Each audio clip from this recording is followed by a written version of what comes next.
कर रंग बालों के सनोने ना जाया जीजा जी राही का पहुंच जाई बोझा खाया जीजा ए हो गाड़ी जोनी हा कॉपी के गा जाया जीजा जी गाड़ी जोनी हा कॉपी के गा जाया जीजा हो तो गाड़ी जन चलावो पी के गा जाया जीजा जी गाड़ी जोनी हा कॉपी के गा जाया जीजा जी बोल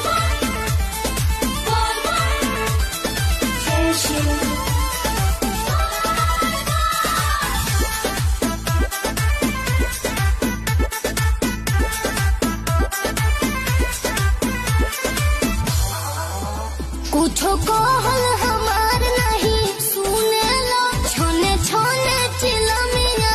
चूमे लो भोला जी के चला के व्यवस्था इहे हम रास्ता के नास्ता